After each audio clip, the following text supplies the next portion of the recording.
One of the hardest parts of casting is working out the negative shape of your model so you can create the formwork to pour your material into, in this case plaster.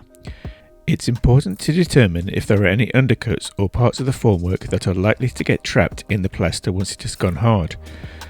The small building I want to cast has an overhanging roof, so I've decided to tackle the cast in two sections rather than one. As your formwork will be open on one face, it's important to consider which face will be the most appropriate to pour the self-leveling liquid plaster into. The roof I will cast on its edge, and the walls I will do upside down, as the base is flat so the plaster will level on the bottom edge. The size of your model will determine what to make your formwork from. The larger the scale, the more robust it will need to be. This example is small enough to make from foamboard, so I started by checking the thickness before 3D modelling my formwork. For simple structures it may not be necessary to go to this length, but for complex casts it helps to plan out your formwork. Obviously you can draw this out by hand if you prefer. Creating the virtual formwork allows me to check that the individual pieces fit together and are the correct size before creating the templates to print out. The software also gives me an accurate volume measurement, which will come in handy when I mix the plaster. If you are using templates, you can use tape or spray mount to attach them to your foam board, then carefully cut them out using a craft knife and a steel rule for the straight sections.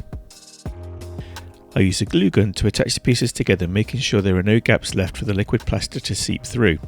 I use a square to try and make sure the corners are at 90 degrees, but you can use anything with a square edge.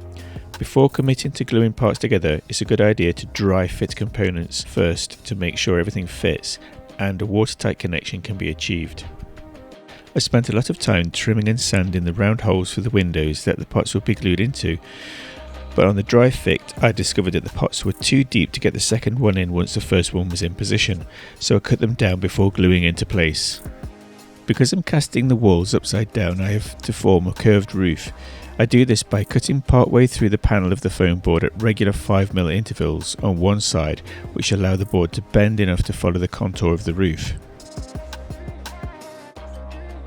I then make sure the inside and outside walls are the same height so they make contact with the curved roof along the whole length. Creating a seal to prevent the plaster from leaking out is what we want, as one gap could ruin the cast and would mean starting again. Because I have lots of edges to glue at the same time, I'm going to use PVA to stick the roof down. The hot glue would harden too quickly before I have a chance to get the curved panel in place. I dry fix using tape as a hinge, then apply the PVA and pull down the panel into place with more tape.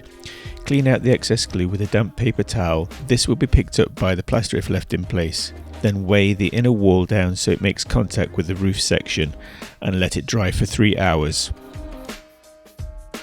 Once dry, I reinforce the joints with tape. Once this is done, I move on to the formwork for the roof.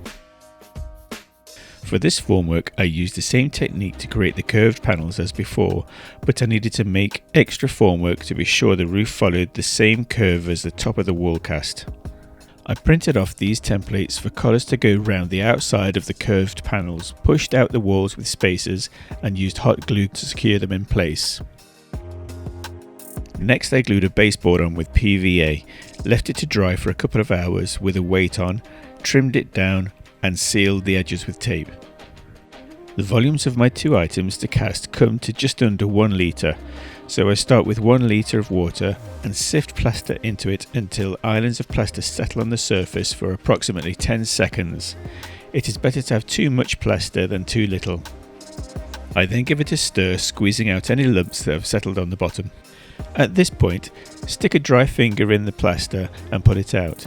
If the plaster runs off, it needs more plaster adding. Now more plaster is added and stirred in, I try the finger dip test and the plaster sticks to my finger, so it's ready to pour.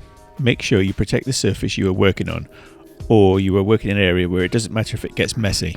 Depending on the conditions, you will not have long to pour the plaster before it starts to go off. It was about 8 degrees on the day I mixed this plaster, and I had about 15 minutes before it was too hard to work with. Make sure your formwork is level and ready for the plaster before you start to mix it. If you have a jug to pour the plaster from, it would be helpful.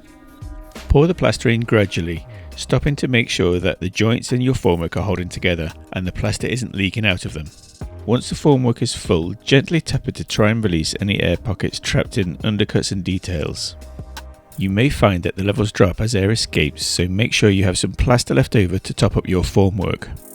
About 10 minutes after the pour, I return with a wet spatula to smooth off the exposed surface of the plaster, which is now a clay-like consistency.